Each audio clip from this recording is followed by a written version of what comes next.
Selamat datang di podcast Danang Baskoro Psikolog. Dalam podcast ini kita akan membahas tentang berbagai macam topik tentang psikologi, tentang bagaimana membentuk habit dan bagaimana kita menggunakan kekuatan pikiran untuk mencapai kesuksesan kita. Kita juga akan membahas tentang pola asuh. Kita akan membahas tentang bagaimana melakukan self healing dan kita membahas tentang bagaimana kita memperbaiki hubungan dengan orang-orang di sekitar kita. Intinya dalam podcast ini kita akan membahas tentang topik-topik psikologi. Pada sesi kali ini saya ditemani oleh Bu Ayu. Halo Bu Ayu. Halo, selamat siang. Oke, kita akan membahas tentang tema-tema yang menarik ya Bu Ayu. Tapi ini kita menjawab tentang pertanyaan-pertanyaan yang diajukan oleh teman-teman ya. Jadi ada banyak pertanyaan yang akan kita jawab ya. Beberapa pertanyaan terkait dengan pernikahan, terkait tentang self healing ya Bu ya. Terkait tentang depresi dan sebagainya. Sebelumnya apa kabar Bu Ayu? Alhamdulillah baik Pak Danang. Baik ya. Konsultannya rame ya? Alhamdulillah rame. Setiap hari ya? Setiap hari. Ya? Betul. Oke, saya dan Bu Ayu ini ada di Brilliant Psikologi, jadi kita melayani konsultasi terkait dengan psikologi, baik itu di perusahaan, seperti assessment center, psikotes, ya, training, dan sebagainya. Jadi tiap hari kita melayani teman-teman di perusahaan dan juga perseorangan. Begitu ya Bu Ayu? Ya, Bu Ayu ini sibuk sekali ya? Banget. Banget ya? Mudah-mudahan di sela-sela kesibukan ini tetap bisa menyempatkan diri untuk kita sharing, ngobrol sama teman-teman semua di rumah. Ya, siap. Oke. Baik Bu Ayu, kita akan membacakan pertanyaan yang pertama ya Bu. Silakan. Ya betul. Jadi ini sudah banyak sekali nih Pak Danang yang masuk.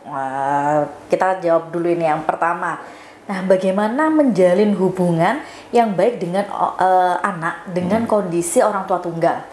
Nih, orang tua tunggal ya. Betul. Jadi apa yang harus dilakukan untuk mengasuh anak ini? Ya, banyak dialami oleh orang tua di zaman sekarang ini, orang tua tunggal. Jadi mereka bercerai, entah itu bercerai karena memang memutuskan untuk berpisah atau memang bercerai karena ditinggal meninggal ya. Ya, betul. Jadi banyak orang tua tunggal yang mengasuh anaknya. Nah, memang kebanyakan anak-anak yang di bawah umur yang mereka bercerai ya orang tuanya, biasanya diasuh oleh ibu nih, Wahyu.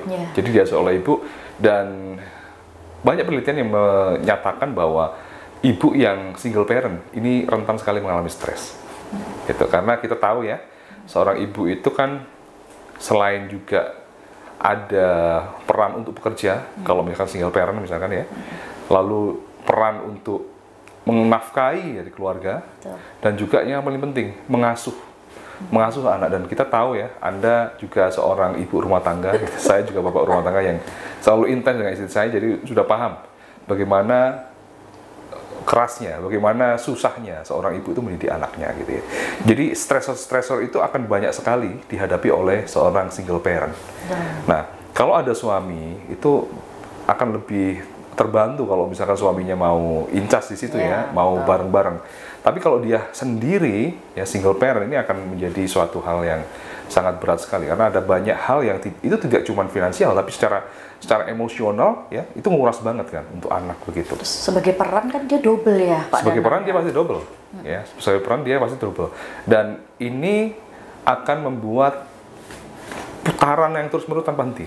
Jadi mulai pagi terus-menerus sampai tidur, nanti pagi balik lagi tanpa jeda gitu. Kalau nggak ada orang yang memberikan support, dukungan, dan mungkin bisa menyenangkan hatinya begitu ya, berbagi keluh kesah bersama begitu, itu akan membuat orang ini ya, single parent ini akan terasa berat untuk menghadapi itu. Sehingga yang pertama yang harus dilakukan adalah social support, Bu Ayu.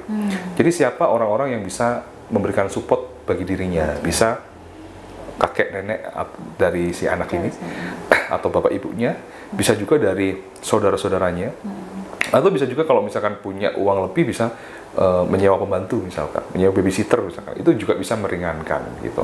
Tapi kalau tidak pun, ya harus putar otak, ini bagaimana caranya. Nah, kalau memang terpaksa harus bekerja, ya itu juga perlu dilakukan. Dan anak ini nanti dititipkan siapa? Itu perlu dipikirkan.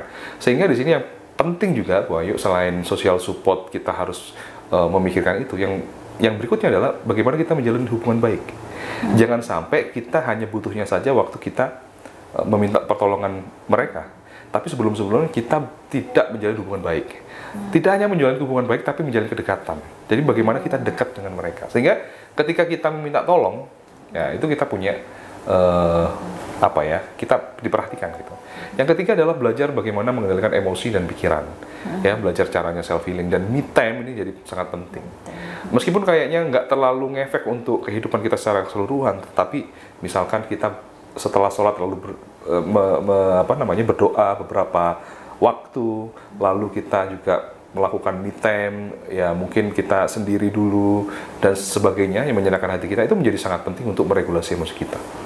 Jadi kira-kira begitu. Tidak mudah, tetapi selalu ada cara untuk membuat kita bisa tetap kuat bertahan.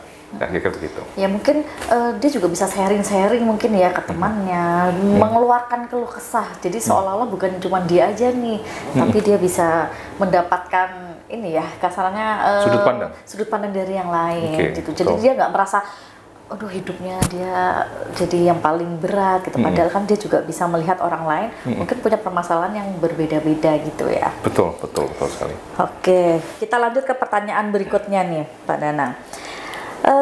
Saat ini saya di fase cemas, gitu ya.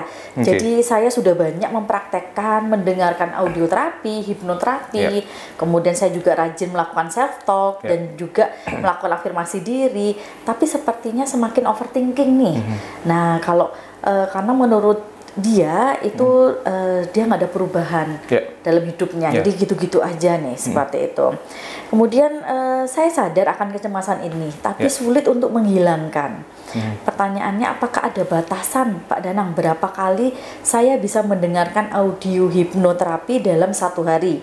Apakah saya ini overdosis atau yang belum bisa secara maksimal mengusir perasaan-perasaan yang negatif ini?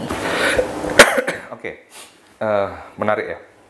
Jadi self hypnosis kita lakukan untuk membatasi pengaruh-pengaruh lingkungan yang negatif ke dalam diri kita, kan begitu. Jadi kita semakin bisa mengontrol diri kita karena kita masuk ke dalam inner mind kita belajar mengelola di situ, kita memperkuat otot vagus kita untuk membuat tubuh kita itu bisa terkendali, kan begitu ya Bu Adi ya. Poinnya di situ sebenarnya, bagaimana kita bisa switching dari mode survive atau kita berada di autonomic nervous system simpatetik gitu. Kita switching ke parasimpatetik. Kita lebih relax, kita lebih social engagement, kita lebih mindfulness, kita lebih joy dan sebagainya. Sebenarnya idenya itu. Bukan kita akhirnya menggantungkan pada audioterapi atau self hypnosis sebagai penyembuh. No, bukan itu. Bagaimana Anda menjalankan kehidupan secara benar itu yang lebih penting. Jadi kalau misalkan kita nih pingin kita bisa bersosial dengan baik dan kita sekarang lagi anxiety gitu. Bukan hanya menyembuhkan anxiety-nya, Wahyu, tetapi bagaimana Anda belajar sosial secara baik. Biasanya orang-orang yang mengalami kecemasan ketika dia bergaul, kemampuan sosialnya kurang. Bagaimana dia berempati sama orang, bagaimana dia melakukan sikap-sikap yang tepat sehingga orang itu nyaman, bagaimana dia memulai pembicaraan dan sebagainya, itu biasanya kurang dipunyai, sehingga kemampuan sosialnya memang kurang, dan ketika dia sosial pasti ada konsekuensi yang kurang tepat sesuai dengan ekspektasinya dari orang lain. Dan celakanya kalau kita sudah melabel diri kita adalah orang yang dengan anxiety atau fobia sosial, maka kita akan blaming di fobia sosial atau anxiety itu untuk tidak belajar tentang bagaimana caranya melakukan sosial yang baik, kan begitu.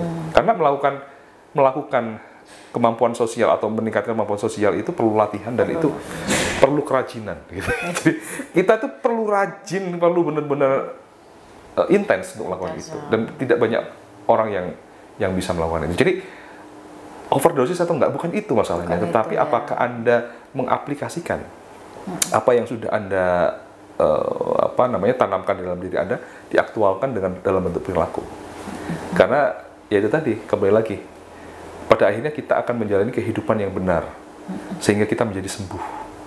Kalau kita hanya di bayangan aja yang benar, nggak akan bisa sembuh. Tapi bagaimana kita mengaktualkan apa yang sudah kita tahu dan kita inginkan sebagai orang dengan kehidupan yang benar, sosialnya, pekerjaannya, sikap-sikapnya terhadap lingkungan, aktivitas sehari-hari, kita bermakna atau enggak bagi kehidupan dan sebagainya. Kalau itu enggak kita jalankan, ya sama juga kita makin menyiksa diri. Kita udah tahu apa yang harus kita lakukan, tapi kita nggak melakukan. Tapi nggak melakukan. Kan begitu tuh? Iya, betul. Okay. Jadi jawaban saya adalah bukan di dosisnya, tapi dosis actionnya yang harus ditambah. Iya, percuma ya dia setiap hari mendengarkan tapi tidak mau melakukan, tidak bisa menerapkan, gitu kan ya. Betul. Oke, baik. Oke, pertanyaan berikutnya nih, suami terlalu mengagungkan dirinya nih, jadi menganggap orang lain itu lebih rendah. Nah, terus suka bercerita keberhasilannya berulang-ulang, jadi menceritakan terus.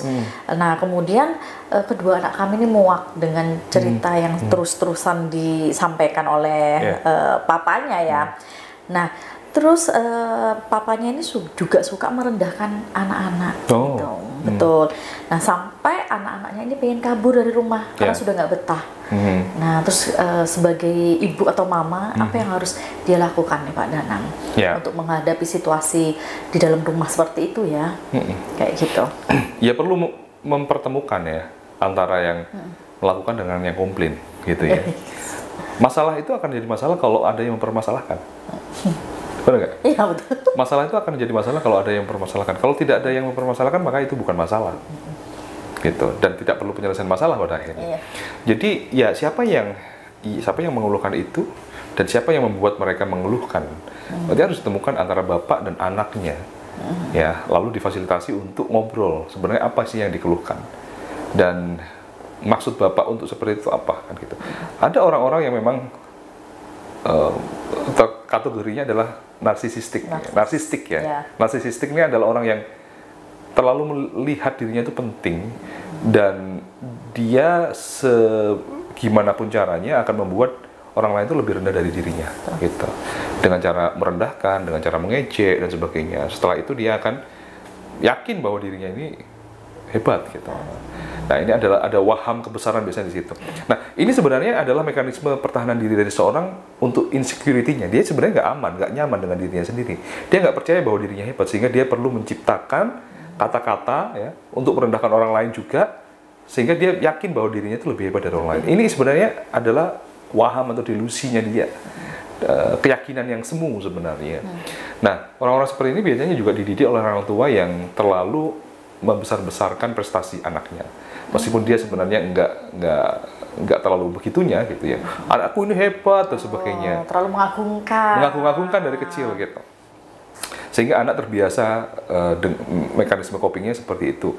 Untuk menghadapi orang lain, dia percaya diri dengan membesar-besarkan dirinya, atau ada satu atau dua hal yang dia punya yang itu sebenarnya nggak terlalu gede-gede banget, tapi dia besar-besarkan. Atau dia juga membangga-banggakan keluarganya, dia punya kenalan siapa. Itu ciri khas tuh. Jadi dia punya kenalan, oh aku punya kenalan ini ya, dia pejabat, ya, mau ceritain itu terus. Untuk apa? Membuat orang itu kagum dan merasa lebih kecil daripada dia. Nah, dari situ dia senang, dia secure, aman. Nah, kalau nggak begitu dia nggak aman. Jadi kalau dia nggak lebih tinggi di tangga sosial dari lingkungannya, dia akan merasa nggak aman. Biasanya orang-orang seperti ini inferior, gitu. Inferior sebenarnya dari hati kecilnya, tapi dia ubah itu menjadi superior kompleks. Dia kayaknya itu superior, tapi sebenarnya ada perasaan yang tidak berdaya di situ, perasaan tidak berharga. Jadi solusinya apa? Temukan. Kalau nggak bisa temukan, pakai orang ketiga, psikolog, konselor, ustadz, pastor, siapapun yang bisa didengar oleh ayahnya. Kira-kira begitu ya, Wahyu. Iya, berarti memang komunikasi itu sangat penting ya. Soalnya kan mungkin aja papanya nggak tahu kalau anaknya mengeluhkan kondisi seperti itu ya, karena nggak tersampaikan. Nggak tersampaikan. Beda kita sama hewan satu, komunikasi. Kalau kita nggak komunikasi, bedanya apa sama hewan? Iya, betul. Gitu. Jadi memang kunci utama adalah komunikasi, apalagi dalam keluarga ya. Iya. Gitu. Oke. Kita pertanyaan berikutnya nih, karena banyak sekali nih ya. Pak Danang, bagaimana cara kita bisa move on dari masa lalu ke masa depan? Move on ini. Bagaimana caranya kita bisa move on dari masa lalu ke masa depan? Move on.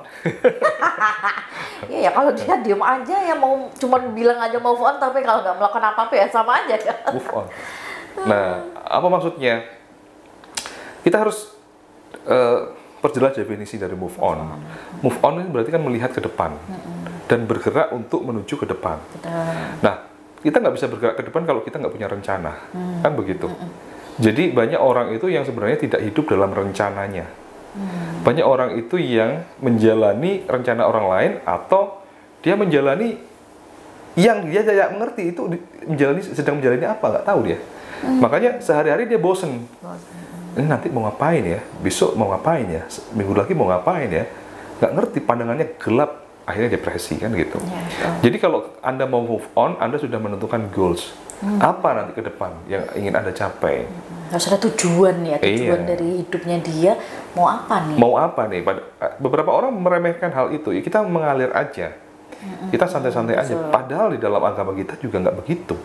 Kita harus punya goal kan. Bahkan kalau besok kiamat pun kita juga harus punya rencana kita mau ngapain. Kan gitu. Jadi kan sudah dijelaskan ya, kalau ada orang tua yang besok mau kiamat pun dia tetap menanam biji kurma gitu. Berarti kan optimisme, nilai-nilai optimisme itu tidak dinilai hanya sebatas nanti mau dia dapat apa, tetapi itu penting bagi kita sebagai manusia kan gitu. Rencana-rencana yang akan kita buat itu selalu tergantung pada goals kita.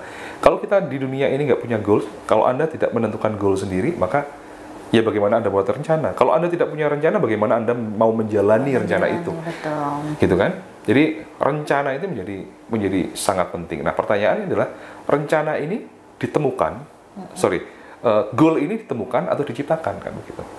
Aku belum menemukan nih nanti mimiku apa. Aku belum menentukan nih cita-citaku apa. Ya memang cita-cita itu nggak ditemukan, tapi kita yang buat. Nah, kalau kita sudah menjalani kehidupan di dalam rencana kita, maka itu yang kita sebut dengan move on, meskipun kita belum sampai, Bu Ayu. Belum sampai. Oke. Yang penting kita sudah punya goal atau target atau tujuan, itu sudah sudah bisa move on sebenarnya, meskipun nanti tinggal disusun langkah-langkah. Kita sedang mencapai tujuan kita. Itu yang namanya move on. Karena kita bergerak maju kan. Iya, betul. Nah, bergerak maju dari mana kalau kita nggak punya arah? Nggak punya arah, kan begitu. Dari situ maka energi ini mengalir. Kalau energi ini mengalir, maka kita akan flow dengan kehidupan. Gangguan jiwa, sakit, fisik, itu kan karena energi yang nggak ngalir. Darah tersumbat. Energi nggak ngalir, kita nggak mencintai, kita nggak memberi, kita nggak bergerak, kita nggak berjalan. Maka kita akan mengalami sakit psikis gitu. Oke, kan kebanyakan gini, mereka berpikir kalau sudah ada rasa ketakutan dulu nih, takut gagal, nanti takut ini nggak bisa, padahal belum mencoba. Nah, untuk menghilangkan pikiran-pikiran yang negatif, maksudnya biar kita itu selalu berpikiran positif, itu yang harus kita lakukan apa, Pak Danang? Supaya kita tuh nggak ragu, misalnya kita udah punya target, sudah ada rencana-rencana, tapi kita nggak berani melangkah nih. Ya, setiap hari kita memang melawan keraguan kita. Setiap hari kita memang melawan iri, dengki, hasut kita. Kita benci sama orang lain, kita tahan. Kita setiap hari begitu. Sampai rasa itu benar-benar mengecil dan hilang. Tapi selama rasa itu belum ada, ya tiap hari kita memang melawan, setiap saat bahkan. Setiap saat kan kita iri sama orang lain yang lebih sukses dari kita. Setiap saat kan kita kesel sama keluarga kita yang bikin ulah. Setiap saat kita pingin nempeleng tetangga kita yang suaranya ngomong gitu kan. Iya enggak? Tapi kita melawan dan kita ngadem-ngademkan diri, akhirnya apa? Kita berlatih untuk menjadi seorang yang memiliki state of mind yang baik, kan begitu. Nah, jadi sampai kapan kita melawan rasa takut dan rasa khawatir terus-terusan sampai benar-benar perasaan itu sudah tidak mengganggu kita lagi karena kita kemampuannya ngeremnya lebih gede. Yang lebih penting bukan perasaan itu, karena perasaan itu akan selalu ada. Dan mungkin akan menghilang, mungkin. Tapi yang lebih penting adalah bagaimana Anda melakukan apa yang harus Anda lakukan. Jadi kalau memang mau move on, ya move on aja. Kalau mau mencapai sesuatu, mencapai aja. Perasaan takut dan sebagainya itu, ya Anda rasakan, tapi nggak usah terlalu fokus di situ. Karena ketika Anda fokus di situ, maka perasaan itu akan menguasai Anda. Tambah semakin down ya. Iya, karena nggak mungkin kita itu nggak punya rasa takut. Berarti kita psikopat. Iya, betul. Kan begitu. Tapi bagaimana agar otot kendali kita itu lebih kuat daripada rasa takut itu. Keinginan untuk berhasil itu lebih kuat daripada bisikan-bisikan yang pesimis tadi. Kan begitu. Iya, berarti kembali ke kita. Nanti soalnya kalau kita sudah mencapai itu, kita punya rekam jejak bahwa, oh kemarin aku sudah bisa mencapai itu, berarti aku nanti bisa lagi dong. Itu yang dinamakan dengan self-efficacy, perasaan mampu, gitu. Nah, bagaimana kita bisa yakin sama diri kita sendiri kalau kita nggak punya pengalaman? Nah, sedangkan pengalaman butuh action. Nah, terus alasan mau action, ada rasa takut. Nah, kan bulat aja dari situ. Jadi, nggak usah banyakkan blaming, nggak usah banyakkan alasan. Hajar aja, wes. Iya. Gitu ya. Enak kalau ngomong, kalau ngelakuin susah. Ya, susah kan bagi Anda, bagi orang lain enggak tuh. Kalau orang lain bisa kan kenapa kita nggak bisa ya? Kalau orang lain bisa kenapa kita harus bisa gitu? Oke, next. Pertanyaan.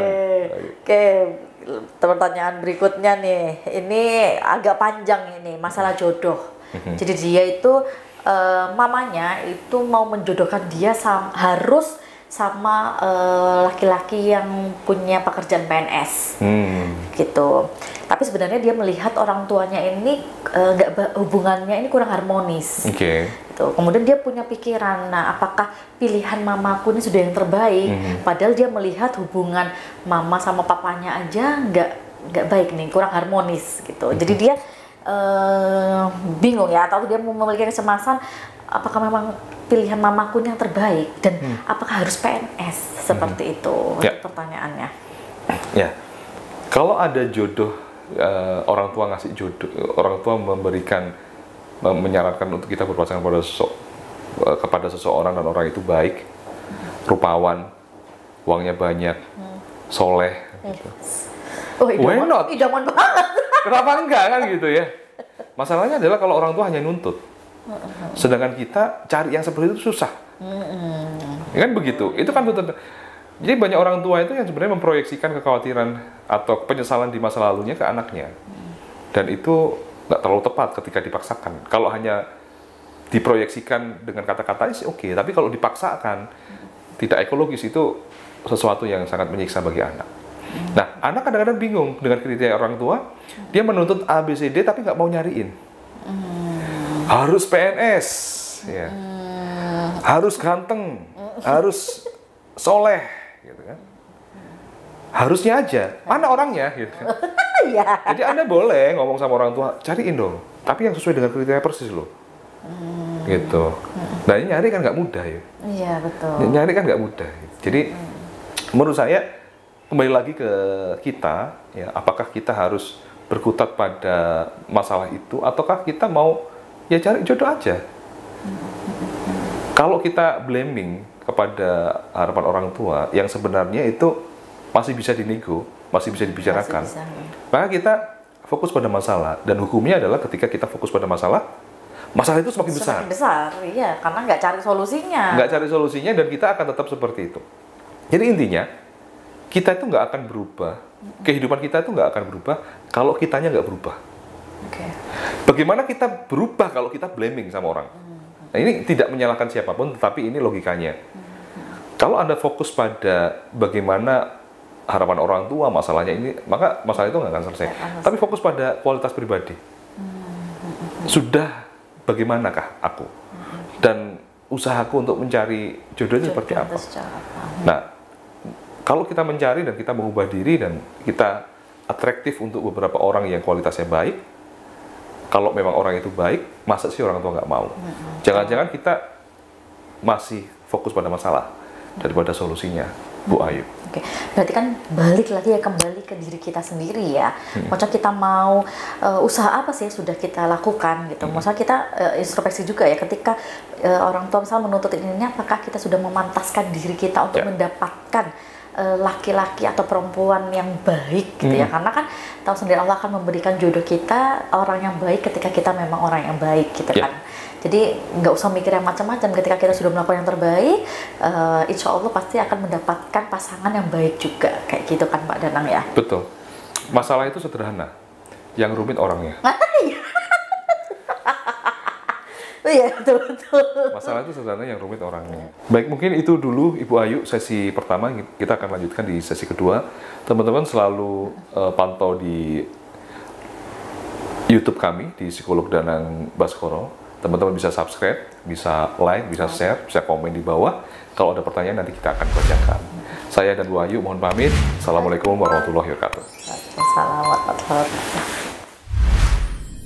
Jika Anda rasa video ini bermanfaat, silakan like, komen, dan share. Sampai jumpa!